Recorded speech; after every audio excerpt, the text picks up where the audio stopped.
And we're live. It is Tuesday. It is the month of May. It is the 6th day of the month of May. It is the year of our Lord 2025, and it is 8 o'clock a.m. The sun is not shining in Washington. It is stormy here, but the birds are chirping rather loudly, and I believe from the bottom of my heart that it is going to be a great freaking day. And one, but probably not the only reason for that, is that you are watching Dog Shirt TV. And as I never tire of saying, it is a goddamn revolution in morning television. And one of the revolutionary features, of which there are many, is that sometimes we have a guest scheduled and the 8 o'clock hour rolls around and she hasn't shown up yet, but that's okay because we're confident that she's going to be here. And another one of the revolutionary features, and as I say, there are many, is that sometimes we have a co-host and it is the 8 o'clock hour runs around and he doesn't show up. And we don't worry about it because, an hour is a long time. And what is the 8 o'clock hour but an arbitrary moment? And so we are left with airtime to fill with a monologue. And that is why I want to talk about what I failed at in my column yesterday. And I, sometimes when the news attains a level of awesome stupidity, the only way to write about it is comedically, because otherwise you are taking the idea too seriously. Emma Adams, how are you? Whoops, has vanished. Can you hear me? What? I can hear you. Hello, how are you? I am doing great. Thank you so much for inviting me on today. Thanks for coming. So we are going to jettison the monologue today. The cosmic stupidity of the news cycle will wait for another time. As will my resulting failure in my column yesterday to fully capture the moronic nature of the news cycle. Because I'm excited to talk to you. Emma Adams is the founder, right? Of executive director, executive director, not the founder? Not the founder, nope. Wow, okay. The executive director of Mormon Women for Ethical Government. Which I want to just start by asking you, not because I don't know, but because I assume that the audience will be as ignorant on this subject as I was when we first met. What is MWEG? So we are a true grassroots, nonpartisan advocacy organization that also really focuses on empowering women to act as independent civic actors. So we have members in all 50 states with the concentration in the Intermountain West, as you could probably assume by our name. And we focus on, advancing democracy at the baseline of everything we do, whatever issue, everything we work on has got that at its heart. And we really prepare thousands of women and our members and our followers across the U.S. to be effective civic actors, to be raising their voices in the civic sphere in a way that promotes peace, but really, again, everything we do is founded in are we paying attention to what's in the Constitution? Is everything we're doing, is it promoting and advancing democracy? So when I became aware of this organization because you and I met in, as did Jonathan, although I think you guys met through P&P as well, through this organization, Patriots and Pragmatists, that we're all associated with. But I did not fully understand what you guys do until y'all had me on a live stream on Instagram to talk about Trump trials related stuff. And I just want to like this was quite different from other live streams or podcasts that I've been on, and I just want to like get a sense of what is the range of your activities. I have this sense that a lot of it is internet based, but not all. For example, you're in Washington today for a project that I'm going to ask you to describe in a moment. But what is the stuff that MWEG does? Well, I think yeah, at the heart of everything we do, it's incredibly focused on nourishing our members and our followers. So, we do advocacy, but every time that we work on something, our thought is, are we actually building people in the process, or rather than seeing them as resources to extract, if that makes sense. So, at every level, we create what's needed for the people that are involved in it. So that could look like if you live in a state where we have a lot of members, that could look like you're getting together and you're writing postcards at the library to your representatives, both at the state and the local and the federal level. It could look like gathering together and learning about conflict mitigation and how to navigate complex family dynamics. That could look like how to survive a holiday with your family. You have different political views. Um, it could also look like gathering at the Capitol, at the state Capitol, to do a day at the Capitol and to meet with legislators and to give testimony. It could also look like what we're doing today, which is gathering in DC with thousands and thousands of voices that we've brought together from all over the country to stand up for the Constitution and for checks and balances. It could look like media literacy. You mentioned we do a lot of online work, and so we have one of our foundational values is that good information is what's needed. It's kind of brings better results. So we really focus on helping our followers and our members navigate a really complex media environment and teaching kind of the basics of media literacy, kind of working your way up to more sophisticated. So it can look like a lot of things depending upon where you live, who you are, but at its core, everything we're doing is really based on the assumption that Latter-day Saint women have have a powerful voice that needs to be heard, and so everything we do is focused on really facilitating both the cultivation of our voices and then also the facilitation of having them be heard in the public sphere, whether it be through op-eds, letters to legislators, direct meetings, or on social media or otherwise. Do you have chapters? So we are arranged by state. We're slowly kind of building up state groups that are, have leadership and have structure. So if you're in a state in the Intermountain West, like Utah, Arizona, Idaho, Nevada, you might have regional groups that get together.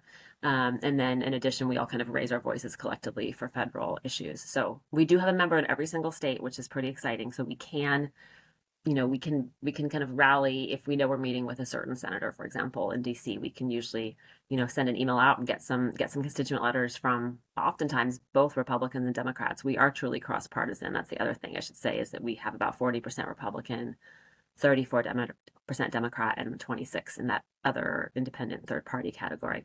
So it is definitely a mix of ideology. Do you So have do you have no, go ahead, Jonathan. just a couple more orientation questions? Do you have a staff and an office? We are an all virtual shop.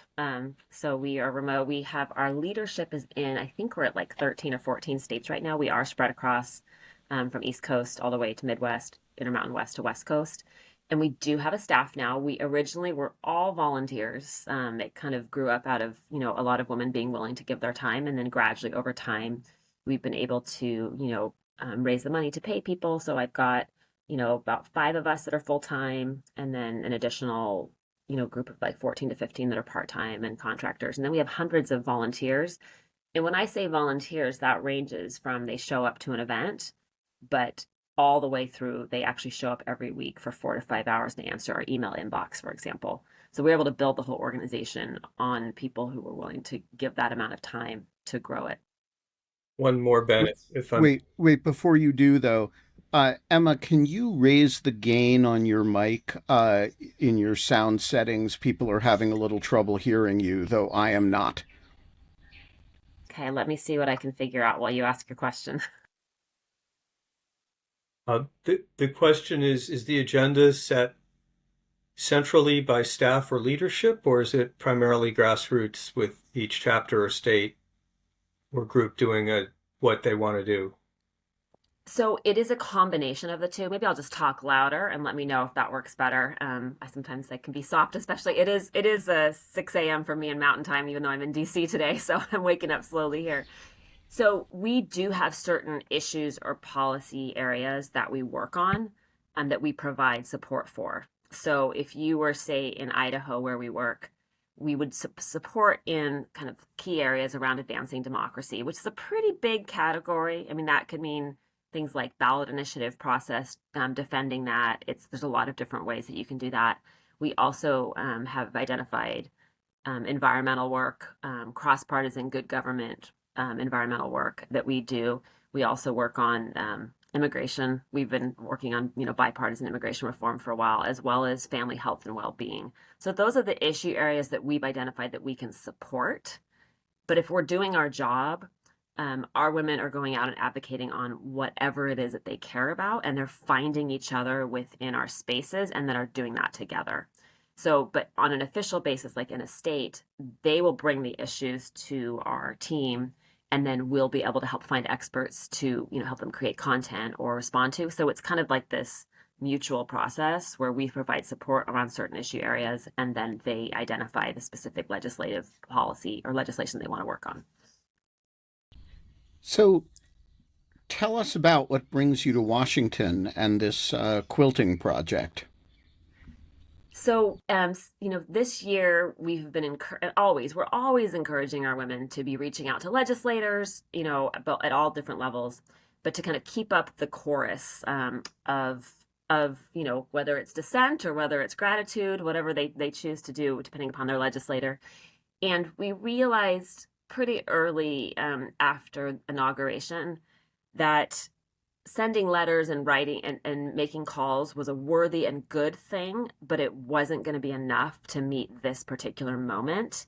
And so we had to come up with something that would be much more creative, compelling, and frankly, community driven. Because when you think about it, asking someone to call day after day or write a letter, it's a very isolating experience. You're in your own home.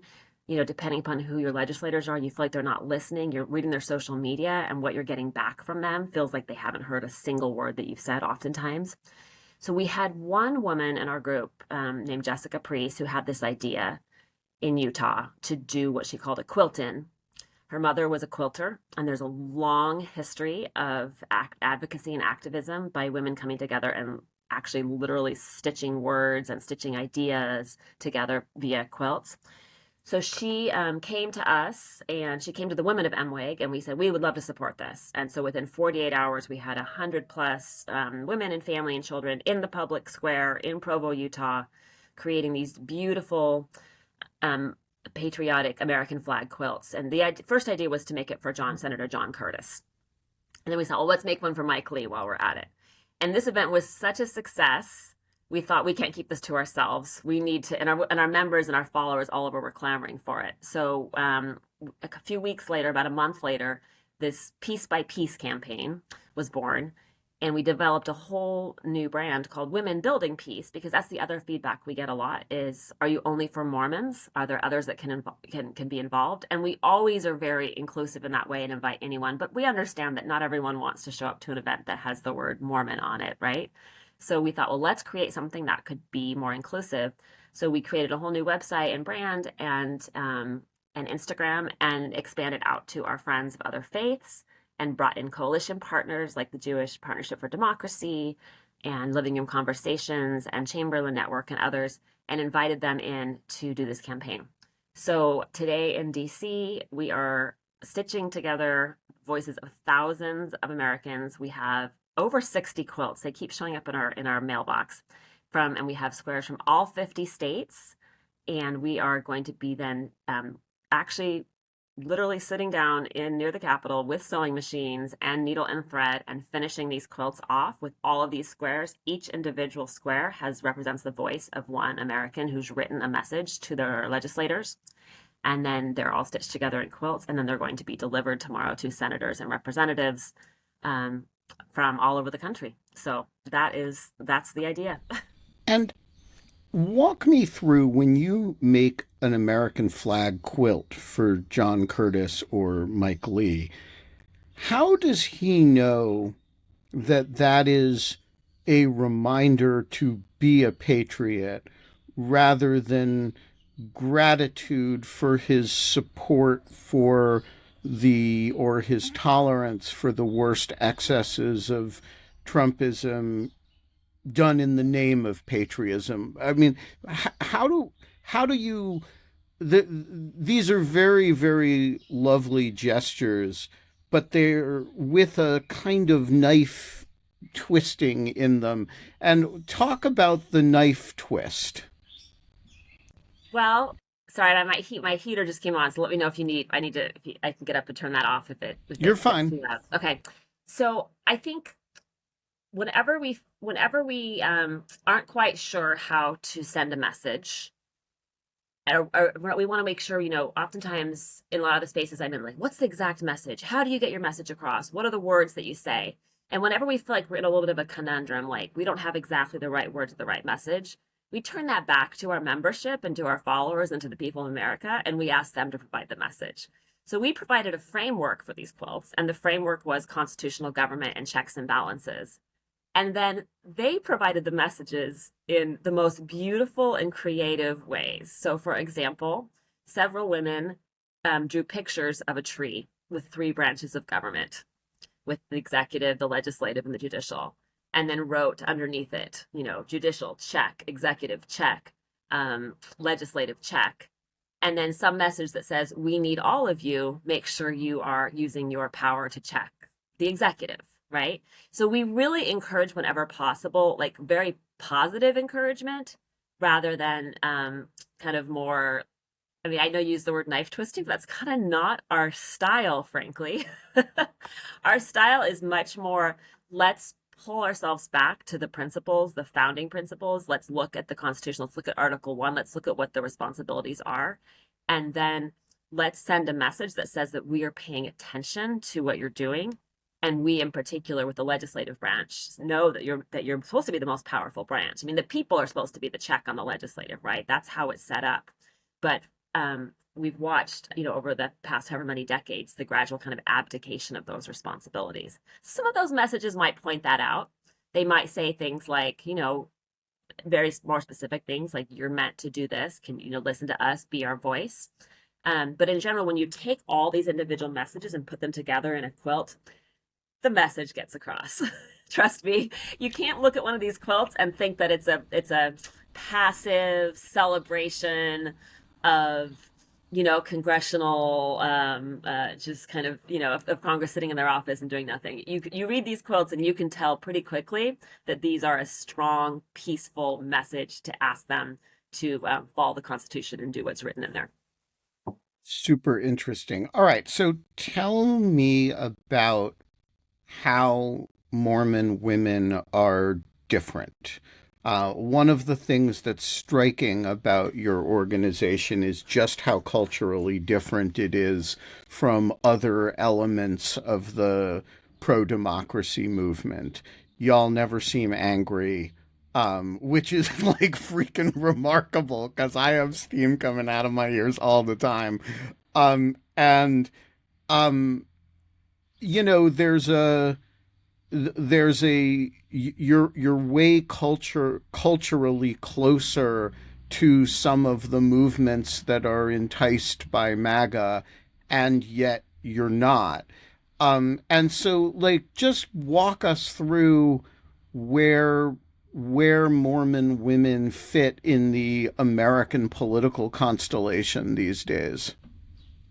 Well, I wouldn't say that we're not angry. There's a lot of anger and frustration. I guess the question is, I mean, and I personally feel it. I mean, I have But I you're registered as a always Republican. smiling and nice. And when I say stick the knife in and twist, you say, no, no, no, no, we don't do the knives and the twist. We do smiling earnestness.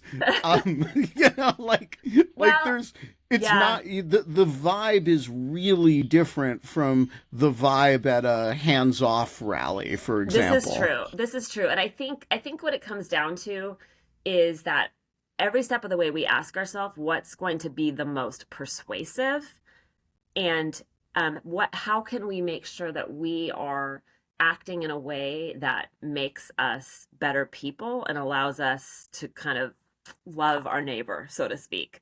So going back to what you said, the reality is, almost every single member of MWAG is going to have a close personal relationship and likely multiple close personal relationships with someone who has been taken in by conspiracy, Trumpism, whatever you want to call it. And so you're coming with that kind of baseline of actually having love, respect, and care for someone who thinks very politically differently than you, and in some ways you think is actually just destroying the country. So being in relationship with people really really matters to us. And I think fundamentally, when you think about persuasion and how you can persuade people, I mean, I'm the mother of three boys, right? And I've got two young adult sons and then a tween.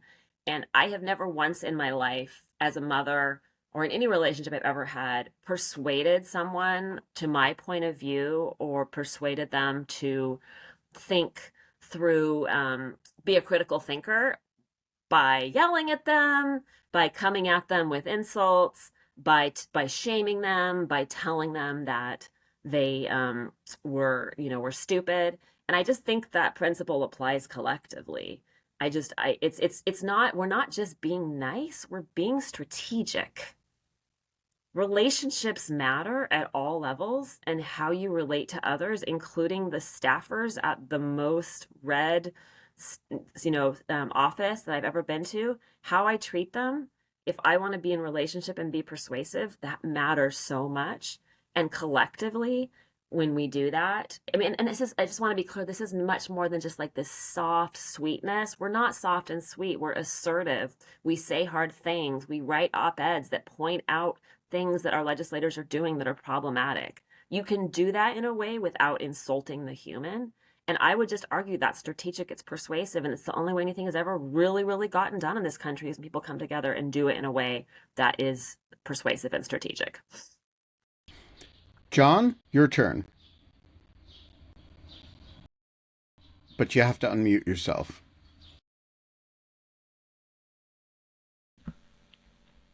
Um, so I remember a quilt.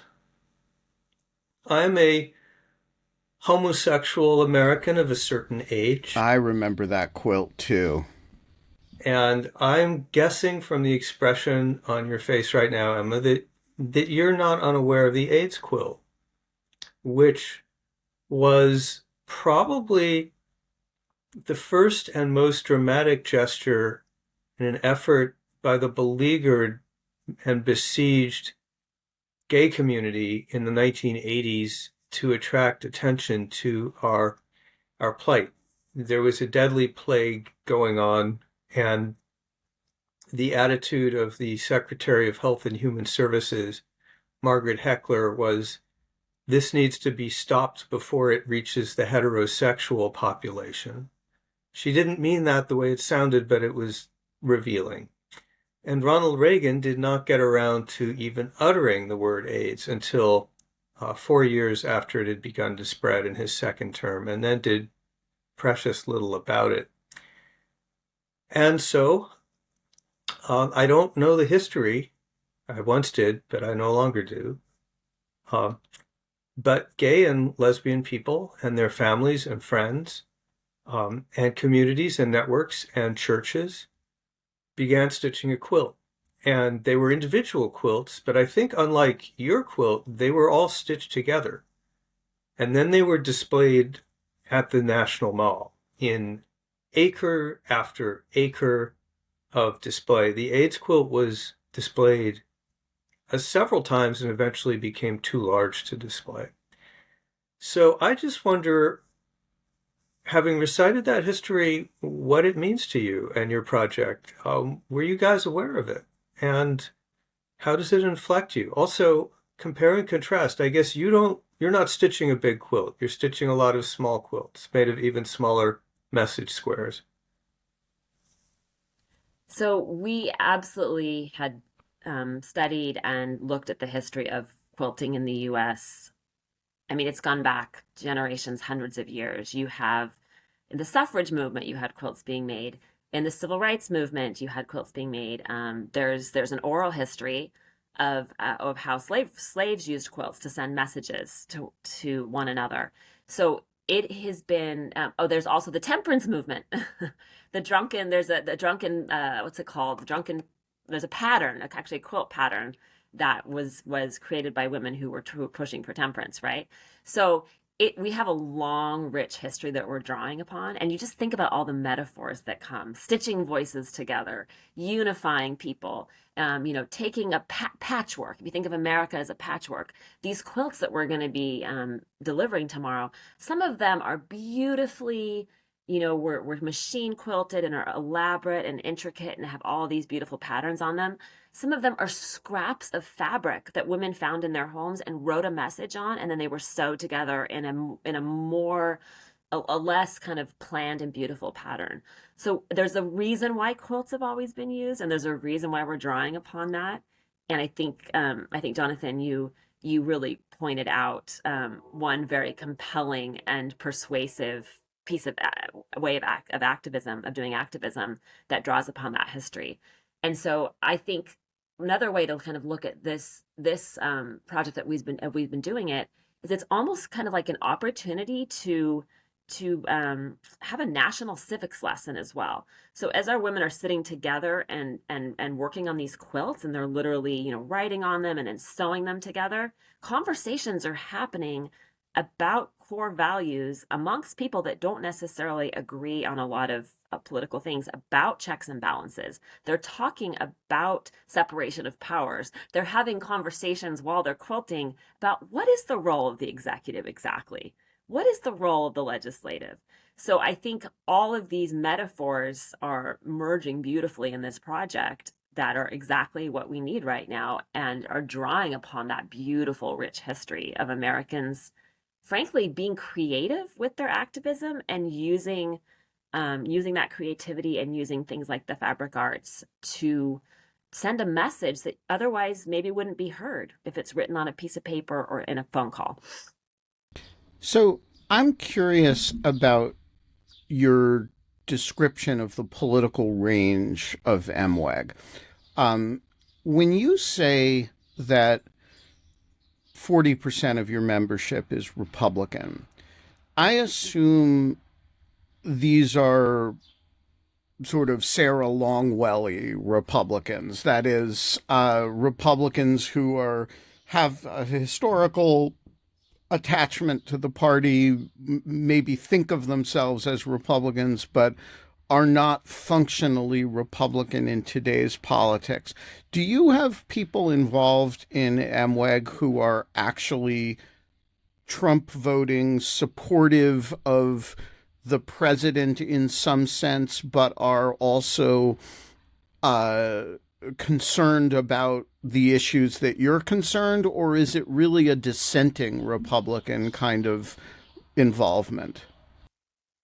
So our membership definitely, if they were to self-identify, would self-identify across more of the middle than so from center left to center right. I think that's the largest group. That being said, I know women personally within our team and within our volunteer membership who did vote for Trump and would see themselves as kind of more conservative Republicans. Um, and so there is a range, but it definitely is more across that middle. I think you nailed it, and I think Jonathan can speak to this.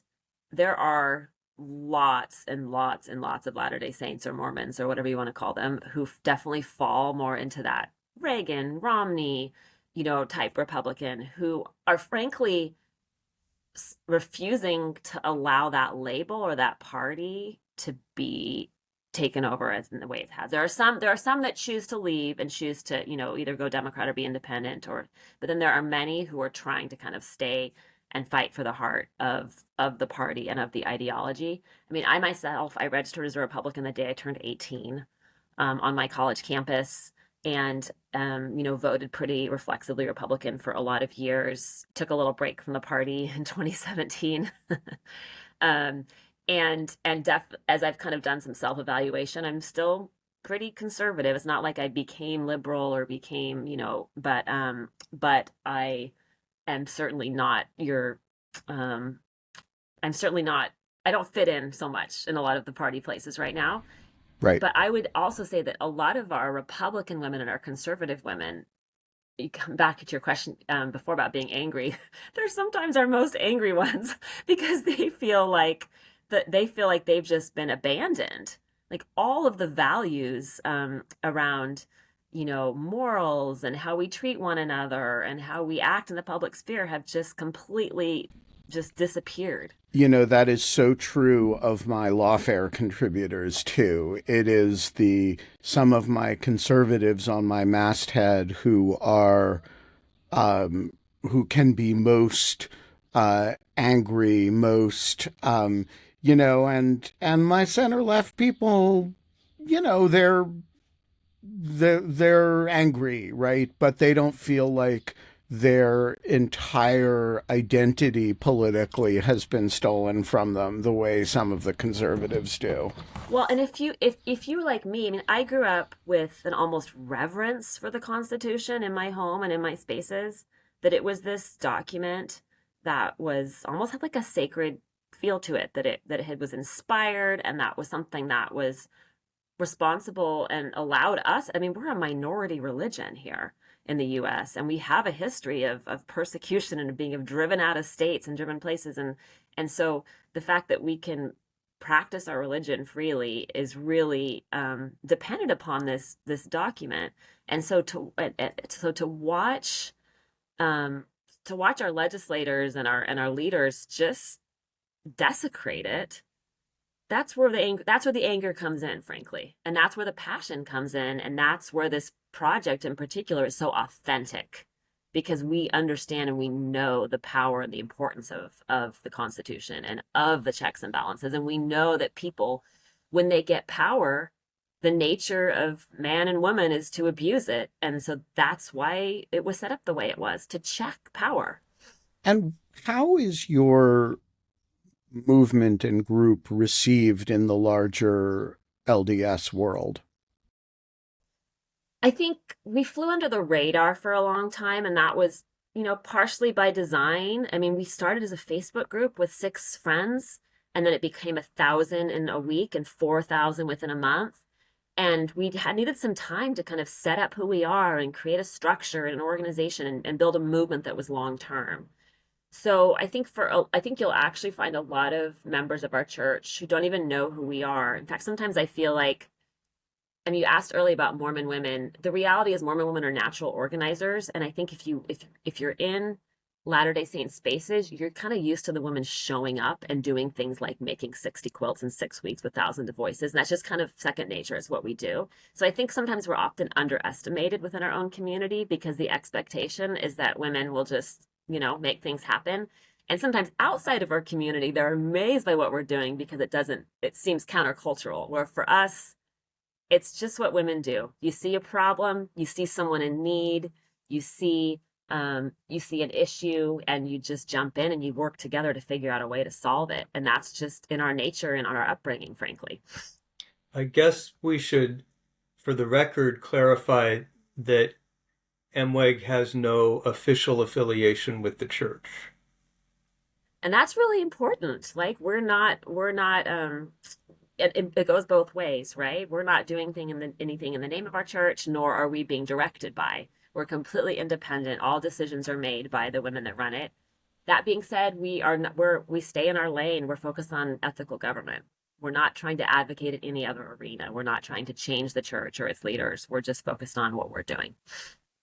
I was in Salt Lake City in January and met with some of your folks and some others.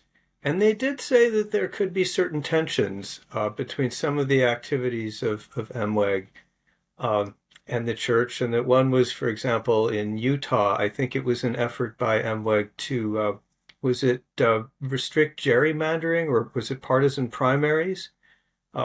And filing a lawsuit, which Republicans were not happy about in the legislature, and that there was word that there was a certain amount of disquiet in church leadership over having the name Mormon attached to a political effort that Republicans were unhappy with. Do you want to say a word about that, or is this an awkward subject? There's no such awkward subject. I get asked awkward questions all the time.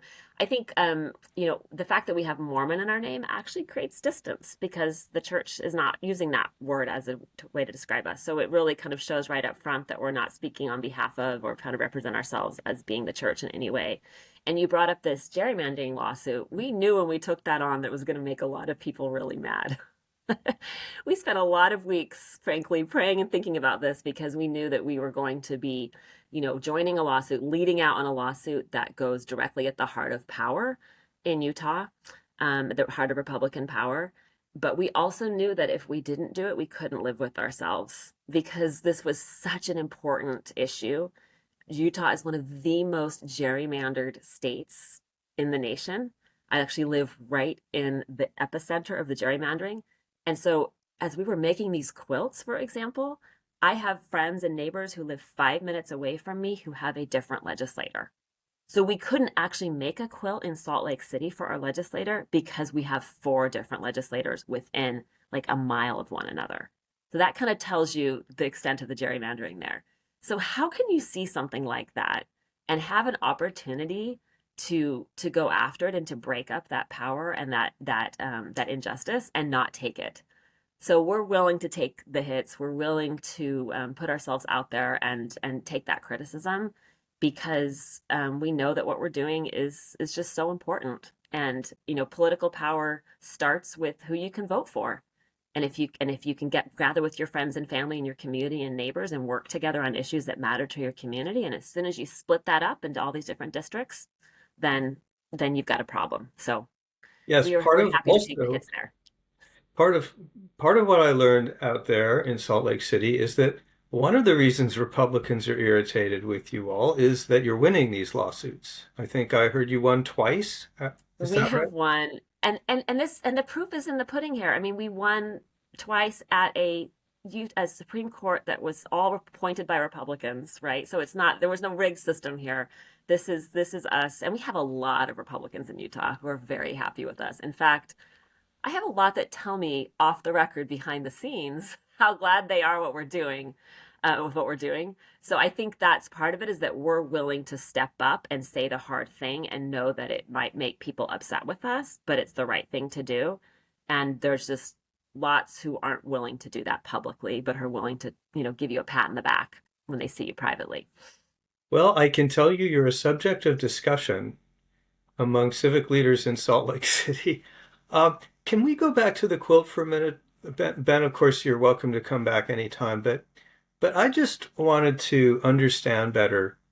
So suppose I'm Senator John Curtis, just for example, or any other public official who's the recipient of a quilt.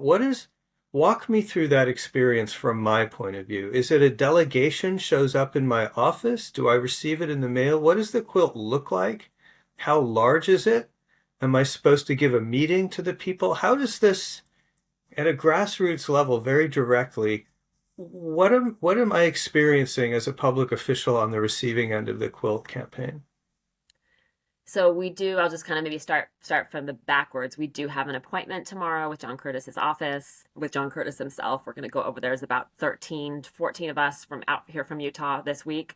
And we're going to be presenting him we have actually two quilts for him, possibly a third because they keep showing up in our mailbox, frankly. So the first original quilt is a flag. It's probably the size of a full size bed. We do have some that are actually king size as well. And each individual square has a voice of one of his constituents speaking to him. So we're going to point that out. We'll point out some of the squares and talk about why we made the quilt, talk about how we're supportive of the Constitution. I think how our legislators are hopefully experiencing it all across the nation is that we've been doing press, we've been taking some of the quilts on media tours, we've been putting them on social media. So our hope is by the time they come to them, it's almost like a badge of honor. It's like, did you get a quilt? I got a quilt. 60 quilts are going to be delivered tomorrow. I mean, that's going to hopefully create a little bit of a buzz, and staff will be talking to one another. And then, we'll see where this project goes from here, because maybe, there are 535 legislators across the US. So maybe we need to make sure that all 535 of them get a quilt. And then we'll also be, following up with them, following up with letters, calls, and such. So this is not like the culmination of a project in a relationship. This is just part of an ongoing relationship that our women are working to build with all sorts of legislators. So we don't see it as a publicity stunt or a one-time thing. It's very much an ongoing relationship and a communication with them. And the quilt's just one piece of that, but a very hopefully compelling, creative, and we hope, persuasive piece. It's really hard not to like hold this quilt in your hands and actually know it has been touched by hundreds of people. You look at them and they're stitched together, right? So someone may have sewn this line and someone may have sewn that line, and this person wrote over here, and then they've been carefully, cleaned and folded, and we put backing on them. So it's just this really tangible representation of American voices that it's honestly hard not to feel emotional when you see them and you touch them. And we've had women show up to these events where they came away and they said, I didn't know I'd feel so emotional because I felt like I'm not being heard. And to be able to actually write something on a square that I know is going to be handed to my senator, and they'll have it in their hands and it's beautiful. That's very different than feeling like you're kind of screaming into the void, right? It's got a different feel, and it calls upon, I think, our emotions. Is a square typically written on or embroidered? Some women wrote on them with with pens and different colors, and some actually embroidered. So really, that's the great thing about this too, is each individual square is very different, and each individual square is extremely creative. So it's like I'm actually a musician by training. I'm an artist, and so there's something just really special about creating something, about making it beautiful, about coming together and pulling your voices together, that it's really intangible. It's almost like, as I'm saying it, I'm struggling to find the words. I wish everyone could hold one of these quilts for themselves and see it and touch it, because there's something really almost like, to borrow a faith word, almost sacred about holding in your hand the expression of voices stitched together. It's a responsibility to hold that. The tangibility is so powerful. The women, the quilters, do they decide who to target the message to, or does the quilt show up in your offices and you guys figure out where to send them? Yeah, no, they've all been made by these. That's the other thing about this, that these women have been gathering in homes and libraries and community centers all over the US, and they've made the quilt for their representative or for their senator. So they're writing the messages with them in mind. Now, that being said, we also have, I think we're up to like, I don't know, 8 to 10 multi-state quilts. So we're going to be delivering at least 2 quilts to Majority Leader Senator Thune. And one of those quilts has a square from each of the 50 states. And then we have one that actually has hand-embroidered bird from every single state. So the state bird of every state is going to be on a quilt as well. And then we have some for the Speaker of the House, Johnson, for the minority leaders, for I think the Majority Whip, Steve Scalise. And we also have one for Secretary of State Marco Rubio, which was created by women who work in foreign affairs and work in either worked for USAID. That's so that super one smart. is a very targeted quilt. So every single quilt is designed for the recipient. So let me ask you a question. If I were Marco Rubio or John Thune, I would not take this meeting because, having a whole bunch of women with a targeted message to me that, that I should be protecting the Constitution with all that implication that I'm not. That doesn't seem like good PR to me. And my question is, why are all these people accepting meetings from you to receive quilts designed to embarrass them? But they're not, they truly, I mean, I are not designed to embarrass. They're designed to persuade, encourage, and uplift. I think that, I mean, we should, I'll come back and report back because we still haven't delivered all the quilts. So, some are taking meetings with us directly, some are going to staff, some will probably stand outside their office and hold the quilt with a picture of their plaque, right? So there's probably Right, going because to be a some people are wide going to be variety. proud of their quilts, but some Yeah. people like they're I know you're resisting this, but there is a shaming element when you receive a quilt, the message of which is there are these checks and balances, don't forget about them. In your I mean, like you can make that as nice as you want, but John Thune is not receiving a quilt in gratitude for his service in defense of the Constitution.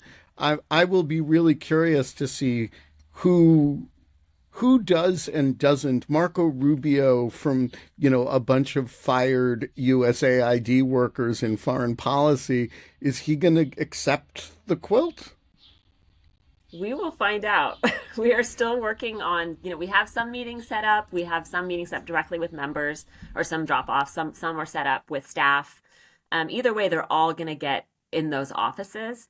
And I'll tell you, every single quilt also has been labeled with an iron-on label that has like a number on it. So we've also actually carefully documented this entire project for history's sake. So we have every single one has been photographed, every single one has been videoed, every single one has been labeled. We have a spreadsheet. And then with the delivery, we're also requesting that if they, for some reason, don't want to keep it, that they return it to us.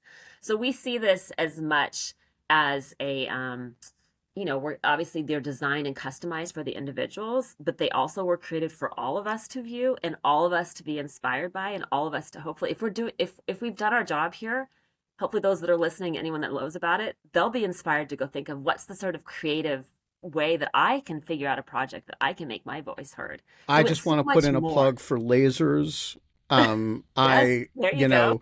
Lasers, they're really good for quilting because they burn their message into the square. You could do woodworking. Like, Yeah, I yeah, don't know. no, no. I'm just There's thinking of there's all the all different kinds things. of.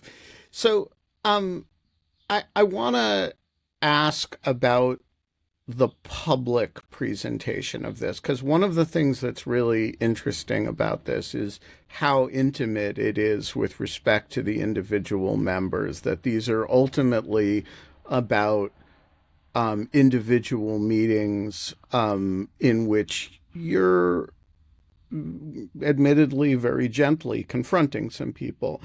Um, I'm, but you also say the quilts are for everybody, and there's a so what's the public display mechanism? I remember when the AIDS quilt, was on the mall, and that was a big dramatic thing. Is there ever going to be a public showing of all of these quilts? So we actually we're showing them in public today in downtown DC. We actually have a park near the Capitol. It's the Taft Memorial Park, just right near, I think, the Russell Senate building and across from the Capitol. We're going to And be that's there. an interesting park for separation of powers purposes because, of course, William Howard Taft is the only person ever to have been both a president and a chief justice of the United States. There you go. So yeah, lots of symbolism there. So we actually have a clothesline that's being assembled as I speak right now. I've got women down there in that park with wood and drills. They got all the stuff pre-cut from Home Depot, and they're actually assembling this 8 foot. I think we went with 8 foot or 10 foot clothesline. And so we have 60 quilts. We're not going to be able to display all of them today, but we do have space and we have easels set up. And then we actually have a quilting frame, because some of these quilts are actually going to be sewn together top to back today. And then we have sewing machines that we have about 4 tables and generators, and the rest of them will be stitched together. So that is our big public display is happening today. It'll be documented. We have videographer. We hopefully have press. We have social media, and then on our Instagram and our website, we'll then be kind of showcasing and highlighting these quilts as well. And this is really just the start. I mean, this came together in 6 weeks. We did this in 6 weeks. So we're going to kind of go back to our community after we sleep a little bit, frankly, after the deliveries tomorrow, and say, well, what's next? Like, what do you want to do next? Do we want to do more quilts? Do we want to do postcards? Like, all the best ideas have come to us, honestly, generated by our community. I mean, going back to the story I told at the beginning, this was one woman's idea. One woman had this idea, and she came to a group of about 250, 500 women and said, can you guys help? And they showed up and helped. And then now it's thousands of people. And so I just want, I think that's so important part of the story is that it really, like, Americans are so creative. We have such good ideas. We've always figured out ways to solve our problems. And it's upon each of us right now to kind of honestly sit and think and say, well, what's the thing that I can do right now? How can I use my unique gifts, talents, and influence to do something? And that is so much better than sitting around yelling at each other on social media or in our family group text chats. Like, let's get to work and figure out something to do together. Last time, I think it was last time I was on this program, we had a conversation. I raised this question: is it really fruitful for people to have a rally right now, something that will have no immediate, certainly legal and possibly political effect? And we all agreed it's very important because it's remoralizing. It shows solidarity. And at this moment, the Trump administration is very capable of intimidating and frightening institutions and elites. That's what he's doing with law firms and universities. He's not capable of doing all that much to Emma Adams. And he's even less capable of doing something to the thousands of people who are stitching quilts. So this becomes one of those rare inversions in American history when ordinary people have opportunities and powers that elites do not. And your stepping up it's candidly, I'm a little misty-eyed right now because I think this is what the founders would have hoped for. Yeah, I will just say that there's another really important aspect of these rallies, which Emma alluded to before, which is that they're generative.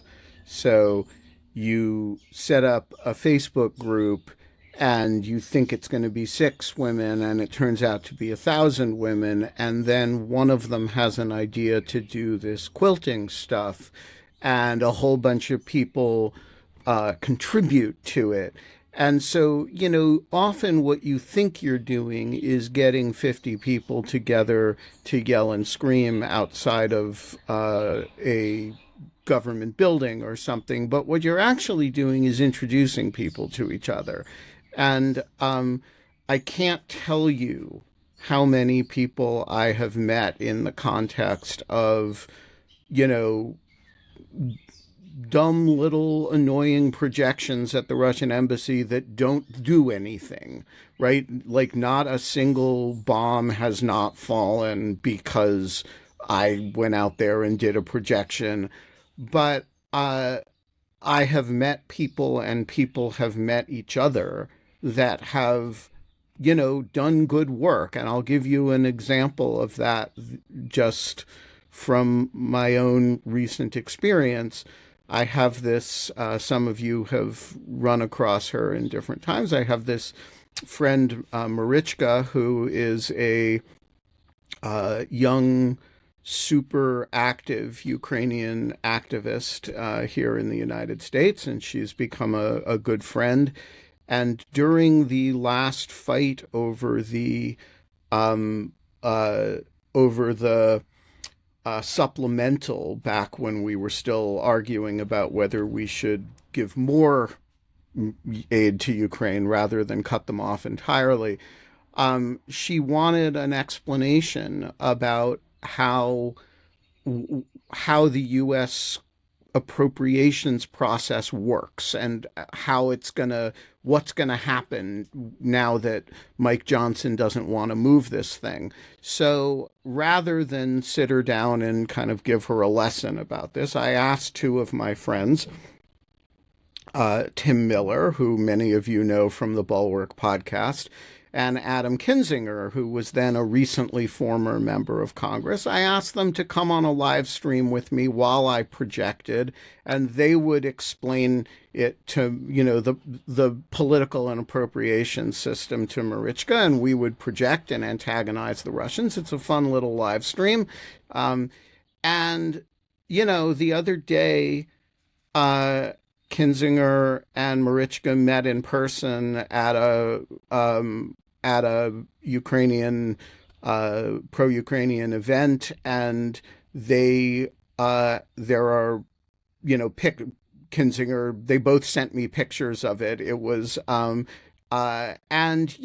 for a 23-year-old or whatever Marichka is to be dealing directly with a former member of Congress of Kinzinger's stature, that's a big deal. And, that arose out of a little projection operation, and they will work together. And so I think these little things, and by the way, getting 60 quilts delivered that's not a little thing, that's a big thing. But, the things that feel little, the little protests that you go to, think about how you know the people that you know in politics and in activism and in, democracy work. And it's because of little things that you did together. And it's because of the times you got out of the house and went and did something. So I just want to foot stomp Jonathan's misty-eyedness. Look, folks, we are running out of time. We have 4 minutes, and nobody has interrupted us with a question yet. So I want to reserve 4 minutes for that. If you have a question, please jump in and pose it. And unless and until somebody does, I want to ask Emma, what's next? Is it likely to be more quilts? Is it? Oh, and also, where can people see photos of for those who who were unaware of this project? Where can they see images of the quilts? So you've got some very astute listeners who've been dropping some links in the chat. So womenbuildingpeace.us is our website, but our Instagram, Women Building Peace, that's just all one word, is the best place to follow along. MWAG also has our own Instagram, and we are posting content there as well, and that's Mormon WEG, Mormon WEG. Those are the best places to follow along. We've got I think there's a whole bunch of content up this morning. I mean, the logistical considerations of this project alone, I mean, we have a 12-passenger van that last night was loaded up with like generators and 60 quilts and bags and t-shirts and wood and drills, and had to go be inspected by the Capitol Police this morning in order for us to be able to, make good on our permit. And so it's kind of a fun to see the behind the scenes. And then last night we had about 30-40 women in a hotel conference room on the floor, laying out these quilts, laying on the backs of them, pinning them together, rolling them up and tagging them. So that part of it, I mean, what you were saying, Ben, but while we're doing this, we're talking, we're building relationships, we're connecting with one another. We had women fly in from Idaho and from Alabama and from Texas and from North Carolina and Massachusetts and Nebraska. And so they're all coming together in this room to make these quilts. All that sort of stuff, it's like almost, how do you quantify that? How do you quantify those relationships? How do you quantify that inspiration? How do you quantify all of these women whose children are watching them? Some have brought their children with them. How do you quantify the impact that has? Well, let's close on that. How do you quantify? How do you measure your impact? Well, we have all those regular measures that nonprofits have, right? We have the number of calls and the number of donors and all those sorts of things that you need to have.